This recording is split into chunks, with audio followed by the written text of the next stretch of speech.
what we're going to do this evening is we're going to have an esteemed introduction to some very, very important, very impactful people in the environmental programs.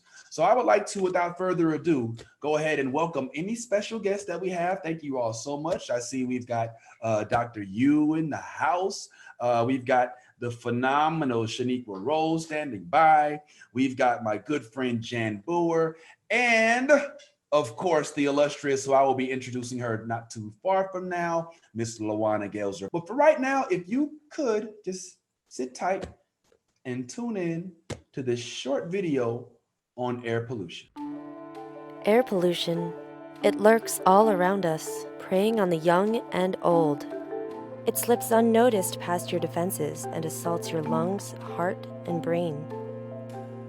Its deadliest weapons are invisible, poisonous particles that can be as small as a molecule. With every breath, they break through your lungs' protective barriers. There, they trigger inflammation as your system tries desperately to fight back. But these tiny intruders penetrate those defenses, lodging toxic compounds even deeper, sowing the seeds of cancer. They slide straight into your bloodstream, sabotaging your entire body. They inflame and constrict your blood vessels, increasing blood pressure until, one day, causing a stroke. The particle prowlers dislodge fatty plaque that may have built up from your diet. They weave clots that can be deadly blockers of blood flow to your heart or brain. With each new case of heart attack, stroke, lung disease, or cancer, air pollution adds another life to its hit list. Let's stop this invisible killer.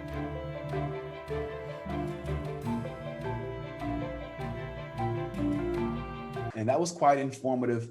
And as we all do breathe the same air on the same earth, hopefully we're taking that just as seriously amongst each other.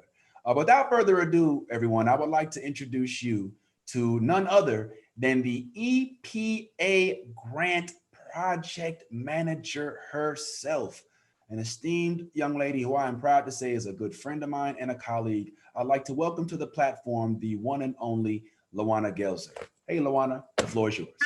Hello, thank you, Vince, and thank you for everyone for joining us today. It's a great pleasure to launch our EPA grant. Officially, we were awarded an environmental justice grant October 1st of 2020, and it's helping lower income families identify and address hazardous air pollutions that impact their health. And at this time, I want to introduce the EPA team, Dr. Wanda Jones, who's our citizen science and educational supervisor. Also, Janice, we call her Jan Boomer, data analyst, reporting and control manager, and Shaniqua Rose, who's our civic outreach manager. Later on in the presentation, you'll hear from each one of them, but I wanted everybody to know that this is a collective effort through the Coalition of 100 Black Women. We applied for this February of this year, 2020, and we were awarded an environmental justice grant. So I say kudos to the work that we've been doing in our community, and it's great to be a recipient of this grant. And at this time, the purpose of this community forum is to launch and let everybody know for the next 2 years what we're going to be doing in the community when it comes to air quality and pollution in our communities. And the 3 communities that I will highlight, that we're highlighting, is the Parramore community, the Holden Heights community, and the Mercy Drive community. And at this time, we have some of our partners on the line, and I want to give them the opportunity, because we did reach out to quite a few people to participate, and we have our partners on the line, and our first partner is Dr. Wanda Jones. Okay. So I will be overseeing the citizen science portion of this. Citizen science has actually become a very important up-and-coming aspect of doing scientific research that is being utilized actually around the globe. And so the citizen science portion will involve people within the communities of Mercy Drive, Parramore, Holden Heights that I'll refer to as our study communities from this point on, and anybody else who's interested just in learning more about how to conduct a scientific study, interested in understanding a bit more about the air quality in portions of Orlando that you may live in or you may not live in, because this is all applicable, although the focus is in a specific area in Orlando. This information is applicable actually all around the city, all around the county, in all honesty, all around the country and the world, especially with climate change happening. It has a huge impact on air quality. So all of that will be covered in some of our workshops and the educational workshops we'll be doing. So first portion of the study is the pre and post surveys to gather information regarding the various aspects about air quality. So one of the things we want to know, we want to get some baseline information about what types of respiratory conditions people have experienced in these areas, what is their recollection of traffic, a number of different questions and parameters that we will focus on in order to gather essential information to help us as we're putting, as we are doing the study and putting our findings together at the end. That will be information that will help us with our results and drawing our conclusions, to have a bit of background information with the pre-surveys. Post-surveys will also include information that from revisiting some of the questions from the pre-survey and any other questions that have come up during the course of the field study to find out more information about that from the residents who live in those areas. So those will be the air quality surveys. The air quality study is the portion where we will be doing scientific, collecting data using scientific methods and looking at the various parameters and documenting aspects and parameters of air quality and air pollution. There's the slide that Ms. Gelser had up initially that was showing the different particulate matter. Those are the parameters that we're going to be looking at. And I know that looked like a whole lot. Looks like a lot, which to a person who does air quality, this is the norm. These are various parameters that are just commonly looked at when it comes to air quality.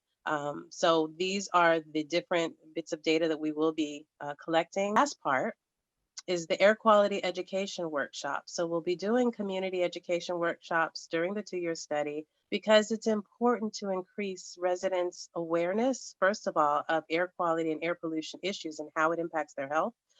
And with awareness, then we will give them additional information to increase their knowledge about how it's impacting them, how it's impacting their families, how it's impacting the health of everyone, and what can they do in order to protect themselves from air pollution or to mediate the type of air pollution that they're being exposed to. How can they improve the air quality in their neighborhood and in their homes? Because we have a lot of our communities, just in Florida in general, but in Orlando, especially our African American communities, we have a lot of seniors, and seniors and young children are frequently heavily impacted by air quality. And so it's going to be important for the residents to have quite a bit of knowledge so that they are informed about what they need to do in order to keep themselves and their families healthy. So our community education workshops will focus on that. And also, as we finish the study, focus on updating everybody on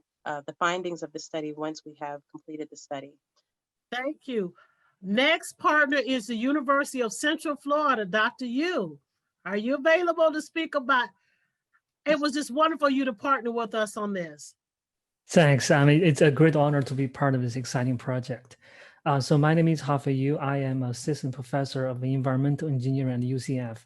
My research area is on actual outdoor air quality. So thank you very much for letting me be part of this project.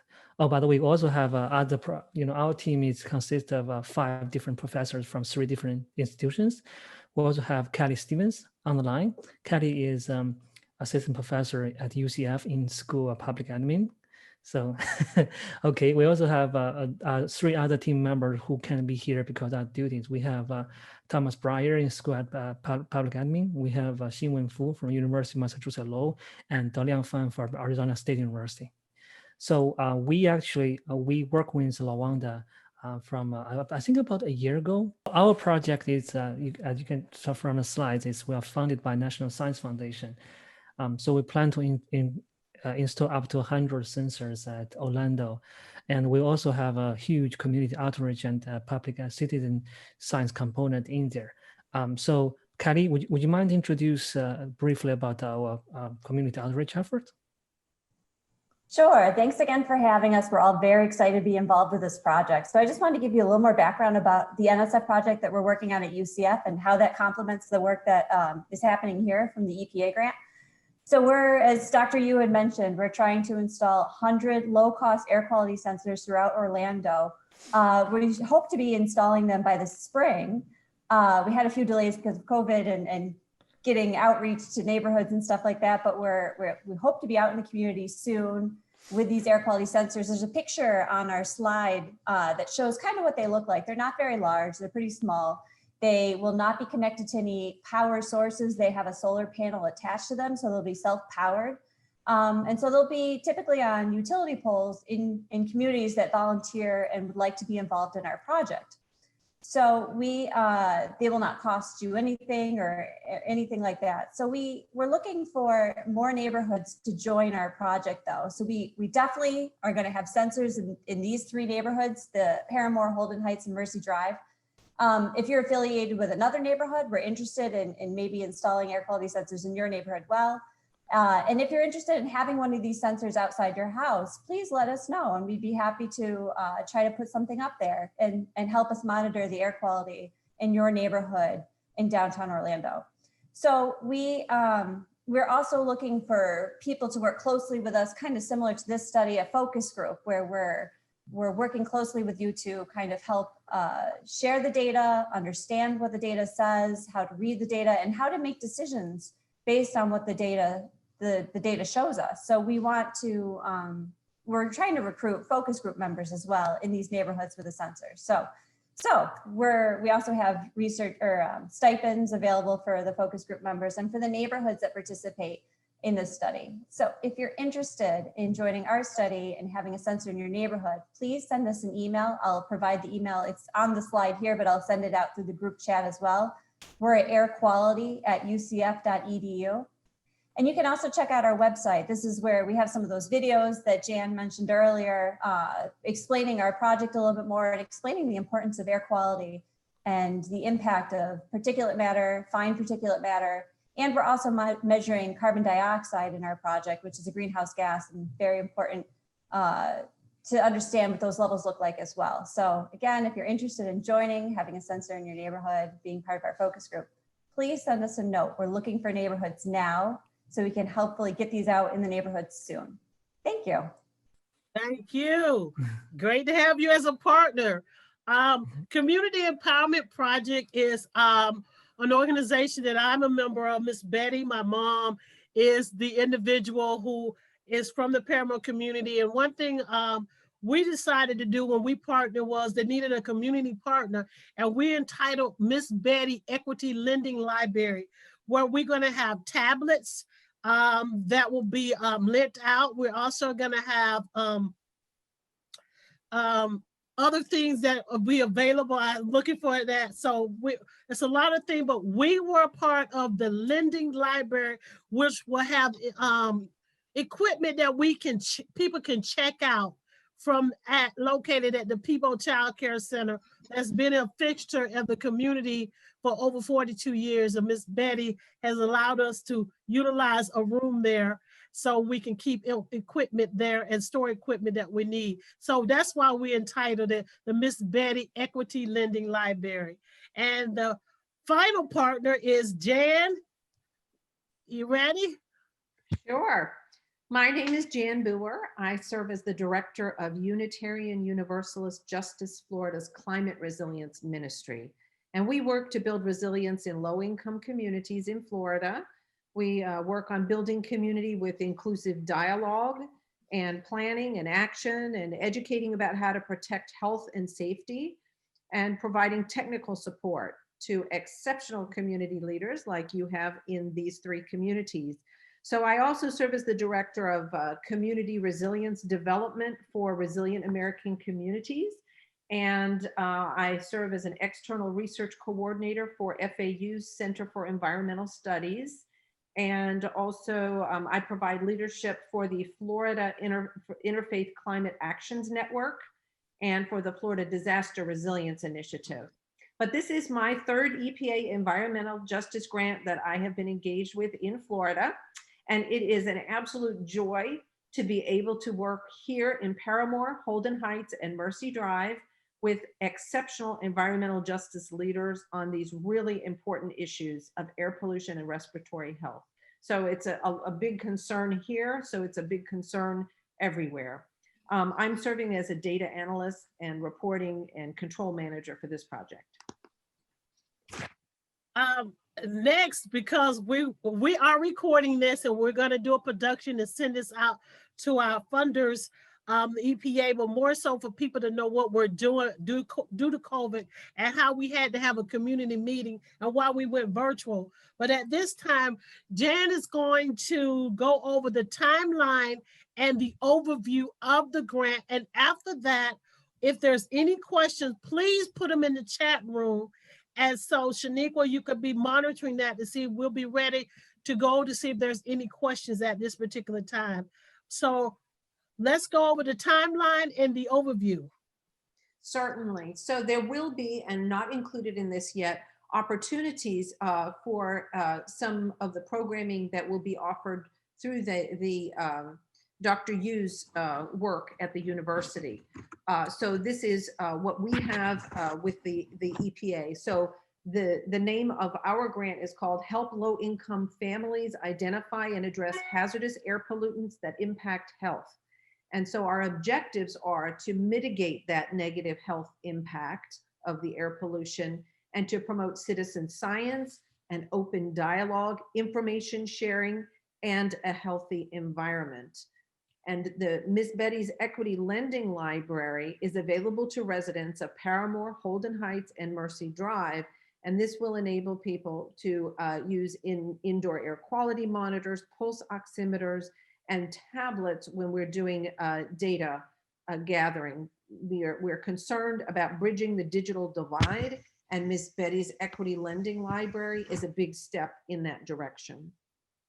So in our timeline, we have 2 surveys that are going to be taking place, and the first survey cycle will begin in January. Now, there are opportunities for residents to get engaged.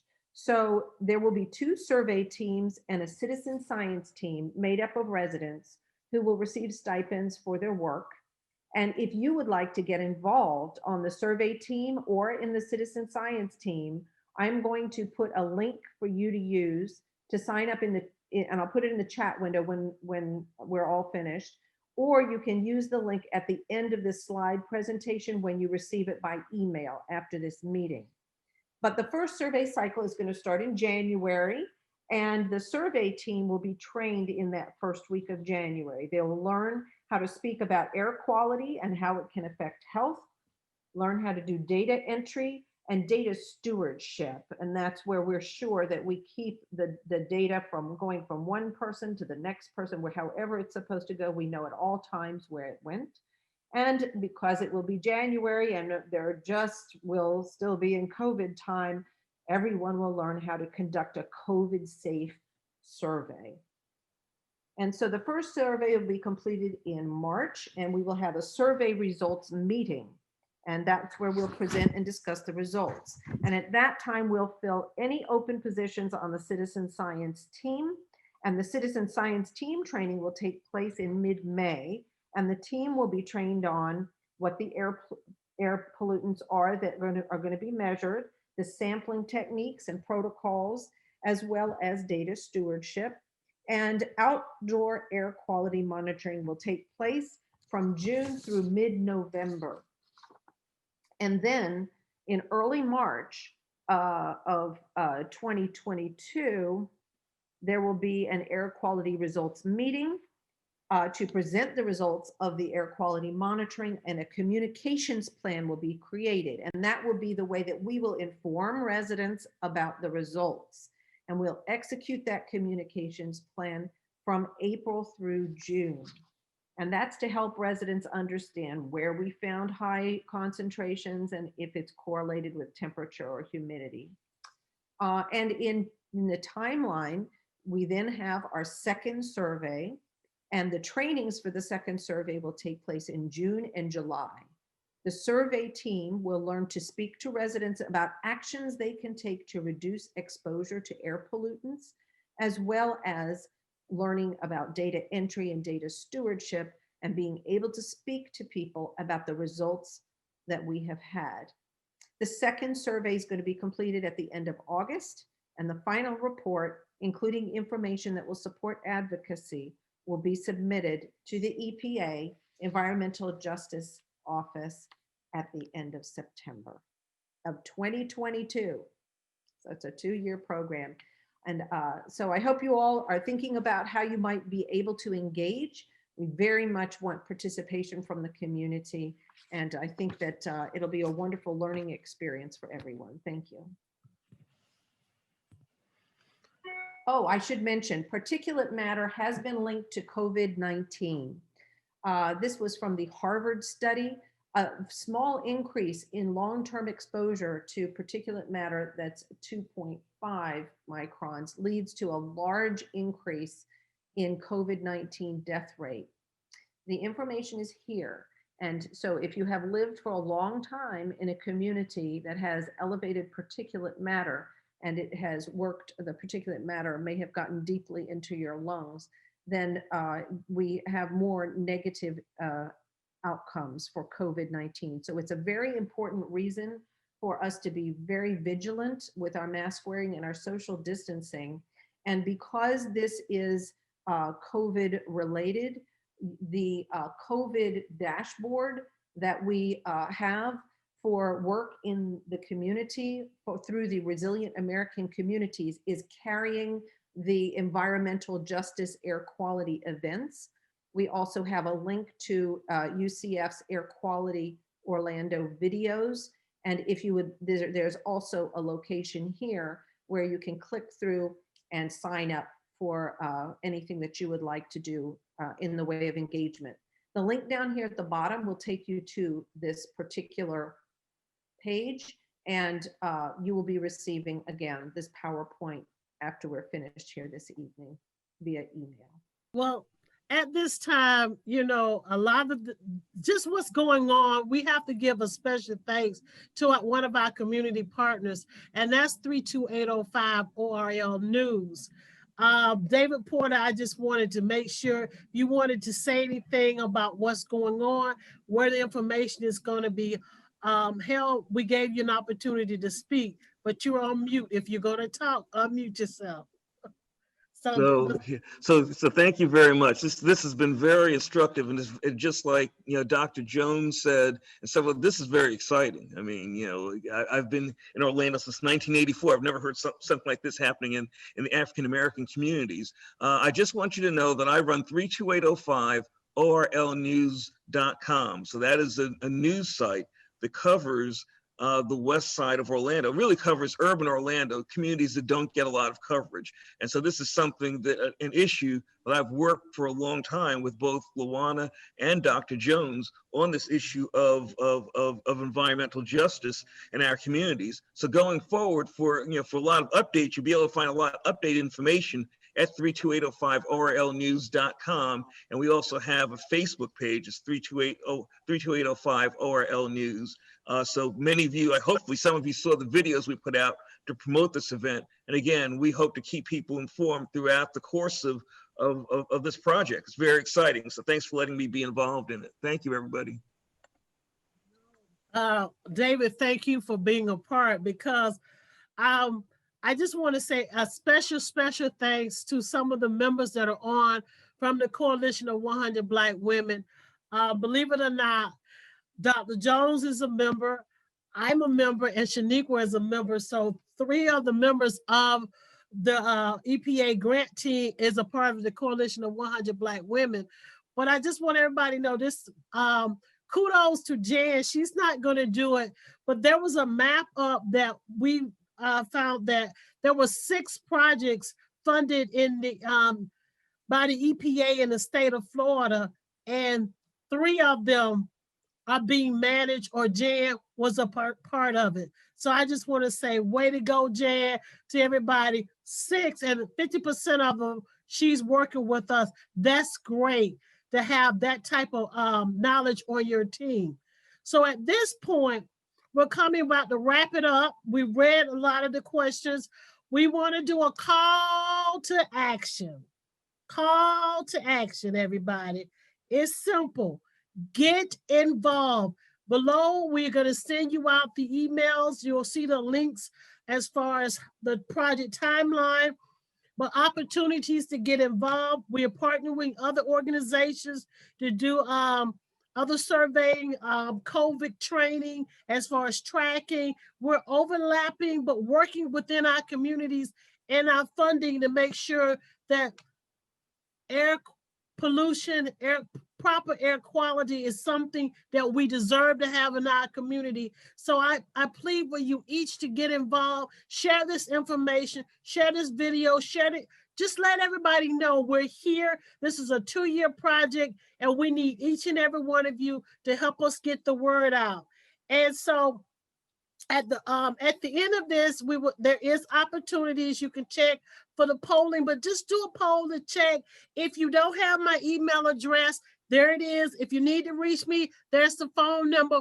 But we want to say we're launching our EPA grant. We are grateful for the opportunity to serve, and we need each and every one of you to understand how important it is, because one thing I see that one thing that David reminded us, come January 2021, the Huffington Post did a story on the air quality in the Parramore community, and we were promised a health disparity study from the city of Orlando, and this year it has not been funded. I've watched the budget over and over again, but this EPA Environmental Justice Grant validates that there is some air quality problems in the urban community that we've been talking about over the years. So we have got a lot of work to do. So